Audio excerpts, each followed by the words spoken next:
Hello दोस्तों, स्वागत है आपका एक बार फिर हमारे चैनल स्टडी गुरु अनिल पे। और दोस्तों मैं हूं अनिल पांडे। और दोस्तों हम आज आपके लिए लेकर के आए हैं कुछ शिक्षा, बाल विकास और शिक्षा शास्त्र कुछ महत्वपूर्ण प्रश्न।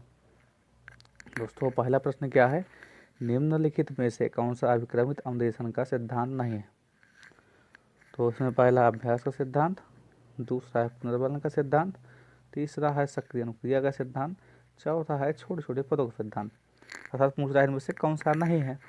तो दोस्तों इसमें से उत्तर आएगा पहला अभ्यास का सिद्धांत। क्या है दोस्तों, ये जो अभिक्रम अनुदेशन का सिद्धांत है इसके प्रतिपादक कौन है, B.F. स्कीनर है।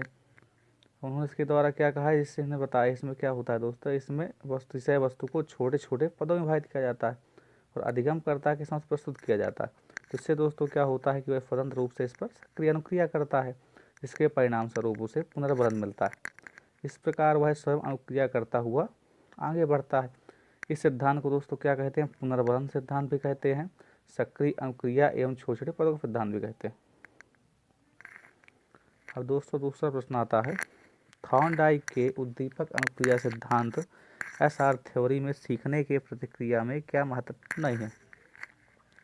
क्रिया प्रसूत व्यवहार, दूसरा उद्दीपक, तीसरा विप्रेरक, चौथा है अंतर्नोद।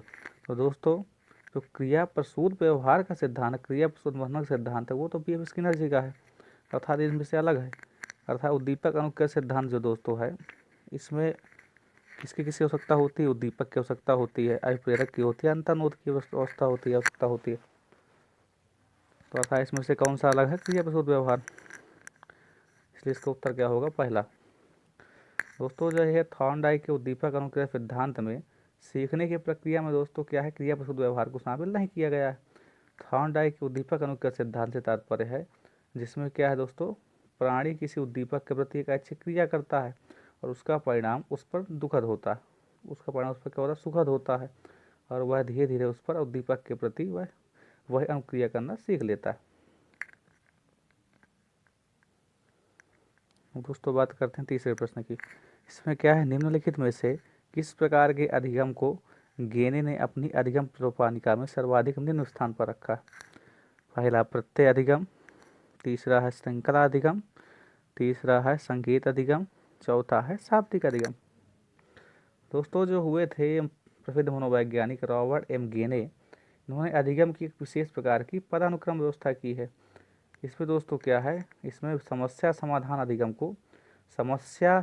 अधिगम को सर्वाधिक उच्च स्थान पर रखा गया, जबकि संकेत अधिगम को दोस्तों क्या रखा गया, सर्वाधिक निम्न स्थान पर रखा गया। यहाँ पर दोस्तों जो दिया आया है निम्न स्थान पर पूछ रहा है, तो इसलिए यहाँ पर उत्तर क्या हो जाएगा इसका, संकेत अधिगम। अर्थात आपने संकेत अधिगम को सर्वाधिक निम्न स्थान पर रखा, इसका उत्तर क्या हो जाएगा, तीसरा। उत्तर हो जाएगा तीसरा। अब दोस्तों आता है चौथा प्रश्न, शिक्षण के दौरान आवाज़ में उतार चढ़ाव उदाहरण है। पहला उद्दीपन परिवर्तन कौशल, दूसरा समापन कौशल, तीसरा पुनर्बलन कौशल, चौथा प्रस्तावना कौशल। दोस्तों इसमें इसका उत्तर दोस्तों क्या होगा, उद्दीपन परिवर्तन कौशल। दोस्तों उद्दीपन परिवर्तन कौशल में क्या होता है, इसमें बालक शाब्दिक साहचर्य के माध्यम से सीखता है और इसमें शाब्दिक अभिव्यक्ति निहित होती है। इसमें क्या होता है, इसके दौरान आवाज़ में उतार चढ़ाव देखने को मिलता है, अर्थात इसका उत्तर क्या होगा,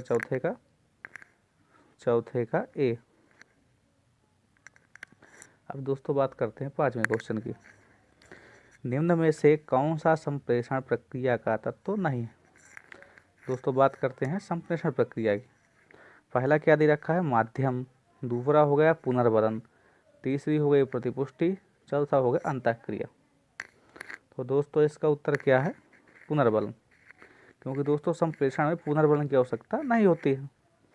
पुनर्बलन संप्रेषण प्रक्रिया का तत्व नहीं है, क्यों नहीं, शिक्षण जो है साधन संप्रेषण प्रक्रिया में विभिन्न तत्वों का प्रयोग किया जाता है, जिसमें माध्यम, इसमें दोस्तों क्या क्या आता है, माध्यम हो गया, प्रतिपुष्टि एवं अंतःक्रिया करते हुए अध्यापक अपने विद्यार्थी के साथ उचित संप्रेषण तथा कक्षा कक्ष में अच्छी तरह अंतःक्रिया करते हुए निर्धारित शिक्षण उद्देश्यों की प्रभावपूर्ण उपलब्धि में भली भांति सहायता करता है।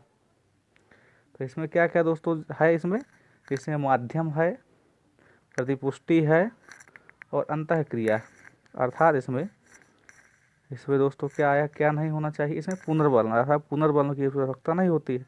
इसलिए इसका उत्तर क्या होगा, जो नकारात्मक पूछ रहा है तो इसका क्या होगा, पुनर्बलन होगा। तो 5वें का हो गया बी, सर पुनर्बलन। दोस्तों हम बात करते हैं आगे, मंदित मना बालकों की शिक्षा हेतु कौन सा उपागम उपयुक्त कहा जा सकता है।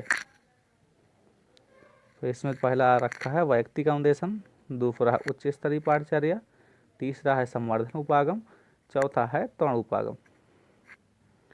इसका उत्तर है दोस्तों वैयक्तिक अनुदेशन। क्या होता है दोस्तों, इसमें क्या होता है दोस्तों, वंदित बालकों की शिक्षा हेतु वैयक्तिक अनुदेशन महत्वपूर्ण उपागम है। इसमें क्या होता है, वैयक्तिक अनुदेशन से मंद बुद्धि बालकों की शिक्षा की असफलता का पता लगाकर शिक्षक क्या करता है, शिक्षक को उसी के अनुसार अपना कार्यक्रम तय करना पड़ता है। अब बालकों के पिछड़ेपन को दूर करने का प्रयास करना चाहिए। इसमें दोस्तों क्या होता है, व्यक्तिगत अनुदेशन में इसे पता लगाते हैं कि बालकों में क्या कमी है और शिक्षक उसको दूर करने का भी प्रयास करता है। तो इसका उत्तर क्या होगा दोस्तों, 6वें का होगा पहला, वैयक्तिक अनुदेशन। अब बात करते हैं दोस्तों 7वें क्वेश्चन की। इसमें क्या है, निम्न में से कौन सा कथन सत्य नहीं है, पूछ रहा है कौन सा सत्य नहीं है। सीखना व्यवहार परिवर्तन की एक प्रक्रिया है, दूसरा शिक्षा एक लक्ष्य उन्मुख प्रक्रिया है, तीसरा विकास एक मात्रात्मक प्रक्रिया है, वृद्धि एक जैविक प्रक्रिया है। तो दोस्तों इसमें क्या दे रखा है, विकास एक मात्रात्मक प्रक्रिया, ये इसका उत्तर होगा। अर्थात ये जो है कथन है ये असत्य है।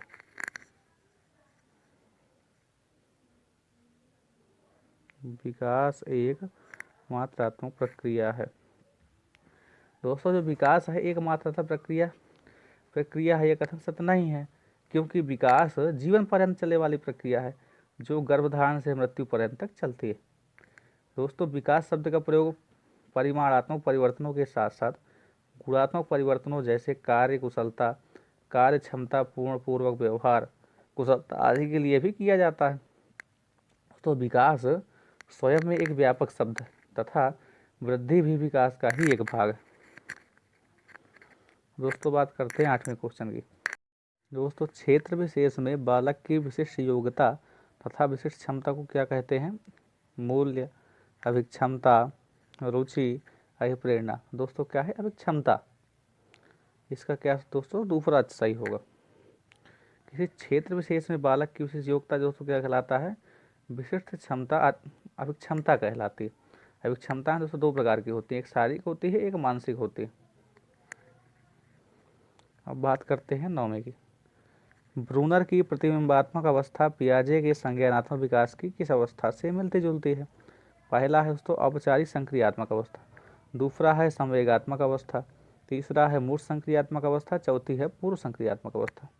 तो इसमें दोस्तों आता है, इसमें आएगा दोस्तों पूर्व संक्रियात्मक अवस्था। ब्रूनर की प्रतिबिंबात्मक अवस्था पियाजे के संज्ञानात्मक विकास की पूर्व संक्रियात्मक अवस्था से मिलती जुलती है। इस अवस्था में बालक अपने परिवेश की वस्तुओं को पहचानने एवं उसमें विभेद करने लगता है। भाषा का विकास इस अवस्था की महत्वपूर्ण विशेषता है, साथ ही उसमें वस्तु स्थायित्व के गुणों का भी विकास होता है। दोस्तों बात करते हैं अगले प्रश्न की। निम्न में से कौन व्यक्तित्व के गुण सिद्धांत से संबंधित नहीं। व्यक्तित्व के सिद्धांत क्यों दिए है दोस्तों, तो पहला आ गया फ्राइड, दूसरा आ गया आइसेंक, तीसरा है कैटल, चौथा है आलपोर्ट। तो दोस्तों इसमें से कौन नहीं है संबंधित, तो इनमें से फ्राइड। दोस्तों जो सिगमंड फ्राइड है व्यक्तित्व के गुण सिद्धांत से संबंधित नहीं है, क्योंकि व्यक्तित्व की विशेषता को ही व्यक्तित्व के गुण सिद्धांत कहा जाता है। और इससे संबंधित जो मनोवैज्ञानिक है दोस्तों कौन कौन से हैं, गार्डनर है, आलपोर्ट हैं, रेमंड हैं, कैटल हैं और आइसेंक था, जो तीनों दे रखे हैं इसके अंतर्गत आते हैं। इससे संबंधित मनोवैज्ञानिक अर्थात फ्राइड है जो ये नहीं है। तो बात करते हैं सृजनात्मक समस्या समाधान की वह अवस्था जिसपे व्यक्ति असंगत सूचनाओं पर ध्यान नहीं देता है उसे क्या कहते हैं? पहला है आयोजन, दूसरा उद्भवन, तीसरा प्रबोधन, चौथा है अनुवादन। तो इसमें दोस्तों इसका उत्तर क्या होगा?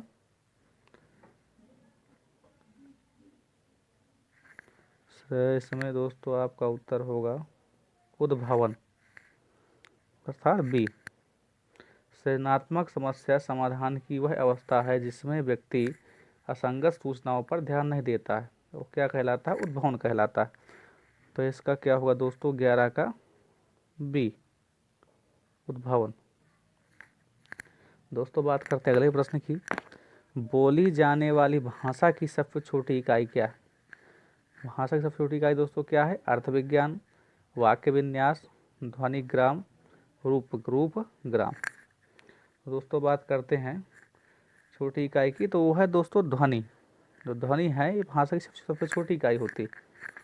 बोले जाने वाली भाषा सबसे छोटी इकाई में ध्वनि ग्राम आता है, क्योंकि बालक जन्म लेने से रोने लगता है, इससे वह ध्वनि या आवाज़ निकालने लगता है। ये ध्वनियाँ पूर्णतः स्वाभाविक होती हैं, स्वचालित एवं नैसर्गिक होती हैं तथा इन्हें सीखा नहीं जाता है, ये अपने आप बालक निकालने लगता है। इन क्रियाओं के बाद बालक क्या कहते हैं दोस्तों? बड़बड़ाने के माध्यम से स्तर तथा व्यंजन ध्वनियों के अभ्यास करने लगता है। तो इसका दोस्तों उत्तर क्या होगा? 12 का सी, अर्थात ध्वनिग्राम। अब बात करते हैं अगले प्रश्न की। निम्न में से किस प्रश्न द्वारा सृजनात्मक चिंतन को सर्वाधिक अच्छे ढंग से अनुमानित किया जा सकता है? निम्न में से किस प्रश्न द्वारा सृजनात्मक चिंतन को सर्वाधिक अच्छे ढंग से अनुमानित किया जा सकता है? इसे कौन बता सकता है? इसे कितने भिन्न तरीकों से हल किया जा सकता है? क्या आप इसका उत्तर बता सकते हैं? सही उत्तर बताएं। दोस्तों सर्वाधिक इसको किसके द्वारा जान सकता है? इसका होगा दोस्तों सृजनात्मक चिंतन को सर्वाधिक अच्छे ढंग से अनुमानित करने वाला प्रश्न इसे कितने भिन्न तरीके से हल किया जा सकता है इसके द्वारा जाना जा सकता है। अर्थात वो इसकी सृजनात्मकता का उससे पता चल जाएगा। सृजनात्मक कुछ नया करने, आविष्कृत करने, समस्या का समाधान नए तरीके से करने तथा पुनर्सृजित करने की योग्यता है जो नए परिवर्तनों को जन्म देती है।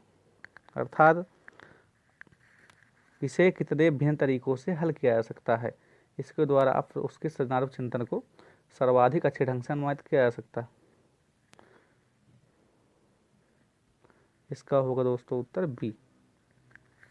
इसके बाद बात करते हैं सूक्ष्म वीक्षण। तो सूक्ष्म वीक्षण क्या है? सूक्ष्म वीक्षण है पूछ रहा है दोस्तों। तो पहला है मूल्यांकन शिक्षण, दूसरा है प्रतिभाशाली शिक्षण, तीसरा है अवश्रेणीयन शिक्षण, चौथा है वास्तविक शिक्षण। दोस्तों यह सूक्ष्म शिक्षण है, यह एक क्या है दोस्तों? प्रभावशाली शिक्षण। क्या होगा दोस्तों? बी। दोस्तों यह सूक्ष्म शिक्षण, इसके बारे में थोड़ी और जानते हैं। सूक्ष्म शिक्षण जो है दोस्तों ये तकनीक का सर्वप्रथम प्रयोग वर्ष 1963 में किया गया था। इस प्रक्रिया में कक्षा का आकार, समय, कार्य और सामग्री को इष्टतम प्रशिक्षण वातावरण प्रदान करने के लिए क्या हो दोस्तों? के लिए इसका प्रयोग किया जाता है। इसके बाद दोस्तों बात करते हैं अगले की। इनमें से दोस्तों क्या करना है? सही का मिलान करना। तो पहले दे रखा है दोस्तों आवश्यकता सिद्धांत, दूसरा है मूल प्रवृत्ति सिद्धांत, तीसरा है मनोविश्लेषण सिद्धांत, चौथा है प्रणोद अवकलन सिद्धांत। तो दोस्तों बात करते हैं आवश्यकता सिद्धांत। ये आवश्यकता सिद्धांत है, इसको किसने दोस्तों दिया था? आवश्यकता सिद्धांत जो है ये दिया गया था मैस्लो के द्वारा। आवश्यकता सिद्धांत किसको दोस्तों दिया गया था? तो मैस्लो के द्वारा। इस पर टिक करते हैं दोस्तों। आवश्यकता सिद्धांत दिया गया था मैस्लो के द्वारा। इसके बाद दोस्तों करते हैं मूल प्रवृत्ति सिद्धांत। तो मूल प्रवृत्ति सिद्धांत जो है उसमें किसने दिया था? मैकडूगल ने। मूल प्रवृत्ति सिद्धांत दिया था मैकडूगल ने। मूल सिद्धांत है मैकडूगल ने। इसके बाद आता है दोस्तों मनोविश्लेषणवाद। तो मनोविश्लेषणवाद दोस्तों किसका है? फ्रायड का है। मनोविश्लेषण सिद्धांत किसका है? फ्रायड का। अब बात करते हैं दोस्तों प्रणोद अवकलन का सिद्धांत। तो प्रणोद अवकलन का सिद्धांत दोस्तों किसके द्वारा दिया गया था? ये दिया गया था हल के द्वारा। ये दिया गया था हल के द्वारा। इसके बाद बात करते हैं अगले प्रश्न पर। अगला प्रश्न आता है, निम्नलिखित में से कौन सा समूह सृजनात्मकता के तत्वों के संबंध में सही है? पहला है प्रवाह, विविधता, मौलिकता, सहकारिता। दूसरा है प्रवाह, व्यवहार्यता, मौलिकता और विस्तारण। तीसरा आता है बारंबारता, विविधता, मौलिकता और विस्तारण। और चौथा है प्रवाह, विविधता, मौलिकता, विस्तारण। तो दोस्तों इसमें क्या है, इसका आएगा चौथा। सृजनात्मकता के क्रमानुसार प्रवाह, विविधता, मौलिकता एवं विस्तारण तत्वों का प्रयोग किया जाता है। सृजनात्मकता किसी वस्तु, विचार, कला, साहित्य अथवा अन्य किसी विषय संबंधित कुछ नया करने को आविष्कृत करने, समस्या का समाधान करने एवं पुनर्सृजित करने की प्रक्रिया है जो नए परिवर्तनों को जन्म देती है। तो इसका दोस्तों उत्तर क्या है? 16 का जो है वो है डी। अब बात करते हैं अगले प्रश्न की। अगला प्रश्न क्या है, एक 4-5 वर्ष के बालक में अपने पिता की अपेक्षा माता के प्रति अत्यधिक प्रेम की भावना विकसित हो जाती है। बालक के व्यवहार में होने वाले इस परिवर्तन को फ्रायड द्वारा क्या नाम दिया गया था? तो इसमें पहला आता है दोस्तों पराहम इलेक्ट्रो कॉम्प्लेक्स, तीसरा आता है ओलिपस कॉम्प्लेक्स और चौथा आता है नॉसिज्म। तो इसमें दोस्तों बात करते हैं, एक जो 4-5 वर्ष का बालक में अपने पिता की अपेक्षा माता के प्रति अत्यधिक प्रेम आ जाता है। बालक के व्यवहार में होने वाले इस परिवर्तन को सिगमंड फ्रायड ने दोस्तों क्या नाम दिया है? ओडिपस कॉम्प्लेक्स नाम दिया है। फ्रायड ने पुत्र की माता के प्रति इस ग्रंथि को क्या नाम दिया है? ओडिपस कॉम्प्लेक्स की संज्ञा दी है। इसका दोस्तों उत्तर क्या होगा? Oedipus complex.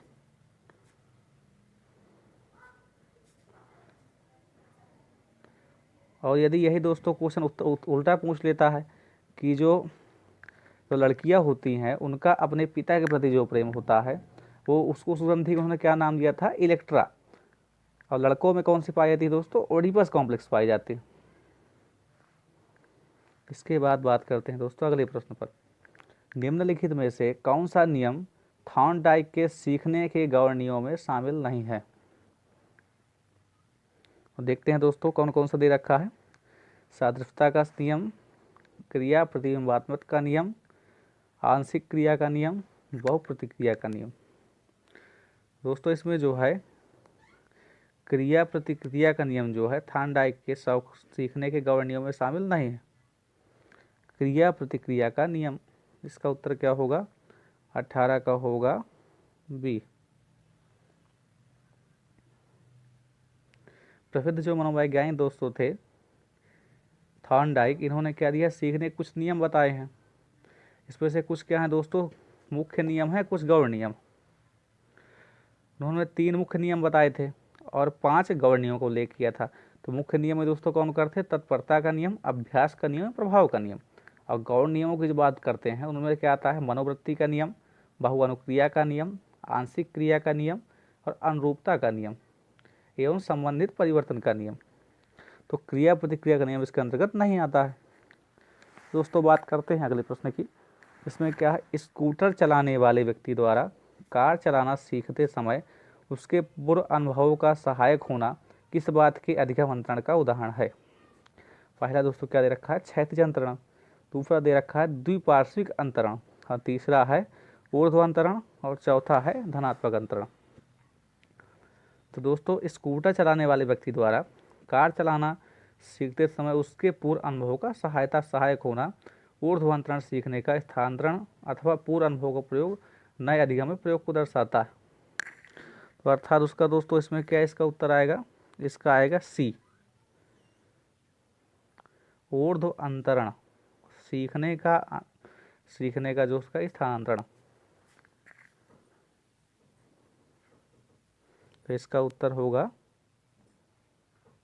सी।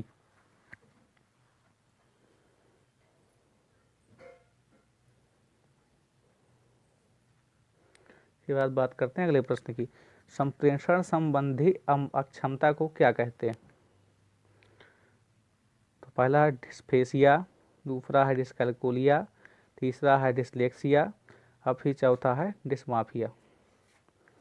तो इसमें संप्रेषण संबंधी दोस्तों पूछ रहा है। तो भाषा दोस्तों, भाषा एवं संप्रेषण संबंधी अक्षमता को क्या कहते हैं? डिस्फेसिया कहा जाता है। इससे पीड़ित जो छात्र है अपने विचारों को व्यक्त करने एवं मौखिक रूप में सीखने में कठिनाई अनुभव करता है। सामान्यतः मस्तिष्क में किसी प्रकार की क्षति से विकार उत्पन्न होता है। इसके अतिरिक्त दोस्तों जो है पढ़ने लिखने की क्षमता को क्या कहते हैं? डिस्लेक्सिया कहते हैं। तो डिस्लेक्सिया क्या हो गया? पठन संबंधित हो गया। और गणना संबंधित को क्या कहते हैं दोस्तों? गणना संबंधित को डिस्कैलकुलिया कहते हैं। तथा लेखन संबंधी विकार को क्या कहते हैं? डिस्ग्राफिया कहते हैं। तो इसका उत्तर दोस्तों क्या हुआ? डिस्फेसिया, अर्थात संप्रेषण संबंधी अक्षमता को क्या कहते हैं? डिस्फेसिया कहते हैं। इसका उत्तर हुआ पहला। तो पूछ रहा है निम्न में से कौन सी शिक्षण विधि प्रजातांत्रिक नहीं है? प्रोजेक्ट विधि, सामूहिक परिचर्चा, व्याख्यान विधि, सहभागी विधि। तो इसमें दोस्तों बात करते हैं ये प्रोजेक्ट विधि, सामूहिक परिचर्चा विधि, सहभागी विधि, ये दोस्तों क्या है? प्रजातांत्रिक विधियाँ। इसमें से कौन से बच रहा है दोस्तों? तो इसमें से बच रहा है व्याख्यान विधि। जो दोस्तों व्याख्यान विधि है ये क्या होती है? शिक्षक केंद्रित है, इसलिए यह प्रजातांत्रिक शिक्षण विधि नहीं कही जाती। तो इसका उत्तर क्या होगा? 21 का तीसरा, अर्थात प्रजातांत्रिक विधि ये नहीं है। इसके अलावा दोस्तों जो तीनों हैं ये प्रजातांत्रिक विधियाँ। आता है इसके बाद दोस्तों शैक्षिक उद्देश्यों के ब्लूम के वर्गीकरण के भावनात्मक पक्ष से निम्न में से कौन सा स्तर संबंधित नहीं है? तो इसमें कौन कौन सा दे रखा है दोस्तों? व्यवस्थापन, ज्ञान, आग्रहण और अनुक्रिया। दोस्तों इसमें इसका उत्तर होगा वो होगा बी, अर्थात ज्ञान जो है ब्लूम के वर्गीकरण के भावात्मक पक्ष से कौन सा स्तर संबंधित नहीं है, अर्थात ये भावात्मक पक्ष संबंधित नहीं है ज्ञान जो। इसका उत्तर होगा बी। ज्ञान दोस्तों जो है शैक्षिक उद्देश्यों के ब्लूम वर्गीकरण के भावात्मक पक्ष संबंधित नहीं है, यह ज्ञानात्मक पक्ष से संबंधित है। ज्ञान जो होता है ज्ञानात्मक पक्ष से संबंधित है, यह भावात्मक से संबंधित नहीं। ब्लूम वर्गीकरण शिक्षा के अंतर्गत सीखने के उद्देश्यों के वर्गीकरण से संबंधित है। यह संज्ञानात्मक, भावनात्मक एवं हो गया दोस्तों शारीरिक कौशल डोमेन में सब वर्गीकृत है। तो संज्ञानात्मक डोमेन है दोस्तों, इसके अंतर्गत क्या क्या आता है? ज्ञान हो गया, बोध हो गया, प्रयोग हो गया, विश्लेषण हो गया, संश्लेषण हो गया, मूल्यांकन हो गया। और जो भावनात्मक डोमेन है उसके अंतर्गत दोस्तों क्या आता है? आग्रहण हो गया, अनुक्रिया, आकलन, व्यवस्थापन, मूल्य प्रणाली का चित्रीकरण। और इसके बाद दोस्तों बताया इन्होंने साइकोमोटर डोमेन। इसमें क्या आता है दोस्तों? प्रत्यक्षीकरण, व्यवस्था, निर्देशात्मक अनुक्रिया, कार्य प्रणाली, जटिल प्रत्यक्ष अनुक्रिया। यहाँ दोस्तों उन्होंने क्या पूछा था कि वो ब्लूम के वर्गीकरण के भावनात्मक पक्ष का पूछा था। तो भावनात्मक के अंतर्गत कौन कौन से दोस्तों आते हैं? आग्रहण था, अनुक्रिया है, आकलन है, व्यवस्थापन है, मूल्य प्रणाली का चित्रीकरण। तथा इसमें दोस्तों क्या शामिल नहीं है? ज्ञान शामिल नहीं। अब इसके बाद बात करते हैं दोस्तों अगले प्रश्न की। निम्न में से कौन सा शिक्षण का स्तर नहीं है? तो शिक्षण के स्तर की दोस्तों बात करता है यदि, तो इसमें क्या है? इसमें अभिप्रेरणा जो है वो शिक्षण के स्तर में शामिल नहीं। दोस्तों क्या होता है? शिक्षण का स्तर नहीं, क्योंकि दोस्तों शिक्षण एक क्या है? उद्देश्यपूर्ण गतिविधि है और इसका प्रमुख उद्देश्य होता है शिक्षार्थी का सर्वांगीण विकास करना। एक कुशल शिक्षक 3 स्तरों पर छात्रों को पढ़ाता है। ये स्तर कौन कौन से दोस्तों? स्मृति स्तर, अवबोध स्तर और परावर्ती स्तर। स्मृति स्तर, अवबोध स्तर और इसको दोस्तों तीसरा वाला जो है इसको चिंतन स्तर भी कहते हैं। अर्थात इसके अंतर्गत उसका शामिल कौन सा नहीं है? जो शामिल नहीं है इसमें दोस्तों वो है अभिप्रेरणा। इसके बाद बात करते हैं 24वें प्रश्न की। तो इसका दोस्तों उत्तर क्या निकला? इसका 23 का निकला डी, अभिप्रेरणा इसमें स्तर में शामिल नहीं। इसके बाद बात करते हैं 24वें प्रश्न की। इसमें आता है अधिगम प्रक्रिया उद्दीपन एवं के बीच की संगति है। किसके बीच की संगति? तो पूर्व अनुभव, पशु, अनुक्रिया, व्यवहार। तो इसकी दोस्तों बात करते हैं अधिगम प्रक्रिया उद्दीपन एवं अनुक्रिया के बीच की संगति नहीं। तो इसका उत्तर दोस्तों क्या आएगा 24 का? अब इसका आएगा सी, अनुक्रिया। इसके बाद बात करते हैं अगले प्रश्न पर। निम्नलिखित में से कौन सी शिक्षण विधि प्रगतिवादी सिद्धांतों पर आधारित? आगमन, निगमन, प्रश्नोत्तर, समस्या समाधान। दोस्तों प्रश्न क्या पूछ रहा है? कौन सी शिक्षण विधि प्रगतिवादी सिद्धांतों पर आधारित है? तो इसमें दोस्तों आएगा समस्या समाधान विधि जो है ये इसके अंतर्गत आता है, अर्थात प्रगतिवादी सिद्धांतों पर आधारित है। समस्या समाधान विधि जो है दोस्तों प्रगतिवादी सिद्धांतों पर आधारित है। समस्या समाधान विधि का प्रयोग किसी समस्या का समाधान हल करने प्राप्त करने के लिए किया जाता है। इस प्रकार छात्र क्या होता है? स्वयं स्वतंत्र रूप से सक्रिय चिंतन करता हुआ समस्या का समाधान करता है। तो इसमें दोस्तों इसका उत्तर क्या आएगा? 25 का डी। तो दोस्तों बात करते हैं अगले प्रश्न पर। निम्नलिखित में से कौन सा समस्या समाधान में बाधक नहीं है? अर्थात कौन सा बाधक नहीं है दोस्तों? सूझ हो गया, नकारात्मक मानसिक वृत्ति हो गई, चिंता हो गया, भगनाशा हो गई। उसमें दोस्तों जो है समस्या का समाधान में बाधक जो नहीं है वो क्या है? सूझ। जो सूझ है समस्या समाधान में बाधक नहीं है। दोस्तों जो सूझ है और अंतर्दृष्टि, जैसे अंतर्दृष्टि सिद्धांत जो है ये समाधान में बाधक नहीं है। जो सूझ है ये अंतर्दृष्टि समस्या समाधान में बाधक नहीं है। अधिगम के दोस्तों जो सूझ सिद्धांत के अंतर्गत ये प्रतिपादक कौन थे दोस्तों? जर्मन मनोवैज्ञानिक कोहलर, कोपका एवं वर्दाइमर, ये 3 इसके अंतर्गत आते हैं। इसे दोस्तों क्या कहते हैं? गेस्टाल्टवाद का सिद्धांत भी कहा जाता है। इस सिद्धांत के अनुसार सूझ समस्या समाधान में सहायक है। उन्होंने इससे संबंधी अपना प्रयोग किस पर किया था दोस्तों? सुल्तान नामक चिंपांजी पर किया था। और इसके अतिरिक्त दोस्तों नकारात्मक मानसिक वृत्ति, चिंता एवं भगनाशा समस्या समाधान में बाधक है। तो बाकी जो है दोस्तों ये सब बाधक। इसके बाद दोस्तों बात करते हैं अगले प्रश्न की। निम्न में से कौन सा एक संवेग है? कौन कौन सा दे रखा है दोस्तों यहाँ पर? उद्दीपक, ध्यान, आमोद और स्मृति। तो इसमें जो दोस्तों संवेग की बात कर रहा है इसके अंतर्गत आएगा आमोद। ये संवेग नहीं है, आमोद यह संवेग नहीं। ये क्या है? संवेग। इनमें संवेग है ये जो आमोद है, इसके अलावा जितने हैं ये संवेग ये नहीं है। दोस्तों आमोद संवेग के अंतर्गत आता है। मनुष्य अपने जीवन में जो भी सुख, दुख, भय, क्रोध, ईर्ष्या, प्रेम, आमोद, घृणा आदि का अनुभव करता है वह ऐसा व्यवहार किसी उत्तेजनावश करता है। यह अवस्था दोस्तों क्या कहलाती है? संवेग कहलाती है। इसके बाद दोस्तों बात करते हैं अगले प्रश्न पर। FIFCS के साथ मूल रूप से कौन संबंधित है? Herbert, Morrison, Flander, Lippitt. दोस्तों इसका जो आएगा उसके अंतर्गत आते हैं फ्लैंडर। फ्लैंडर जो है दोनों इन्होंने इंटरैक्शन विश्लेषण सीधी प्रणाली FIACS डॉक्टर नेड ए फ्लैंडर्स द्वारा विकसित कार्यों के दृष्टिकोण एवं शिक्षा के प्रभाव पर आधारित। फ्लैंडर ने इस प्रणाली की में सभी घटनाओं जो कक्षा में होती हैं उन्हें 3 वर्गों वर्गीकृत किया है, जैसे शिक्षक चर्चा, दूसरा छात्र चर्चा एवं चुप्पी अथवा भ्रम। तो ये दोस्तों इससे संबंधित कौन है? फ्लैंडर। तो 28 जो है उसका है फ्लैंडर। अब आगे बात करते हैं अगले प्रश्न की। निम्न कथनों में से कौन सा प्रश्न कौशल के लिए सही नहीं है? प्रश्न पूछने में उत्साहवर्धन तरीकों का प्रयोग करना, सुनने में संवेदनशीलता विकसित करना, तीसरा हाँ अथवा ना उत्तर वाले प्रश्नों की संख्या बढ़ाना, और चौथा है प्रश्नों को प्रोत्साहन करना। तो जैसा दोस्तों देखने में ही पता चल रहा है कि शिक्षण में क्या कहते हैं प्रश्न कौशल में, ये हाँ और ना में नहीं उत्तर दिए जाते। अर्थात क्या कहता है यहाँ पर जो भी शिक्षक होता है वो बच्चों को कहता है कि पूर्ण वाक्य में ही उत्तर बोले, अर्थात इसमें तीसरा जो है वह गलत है।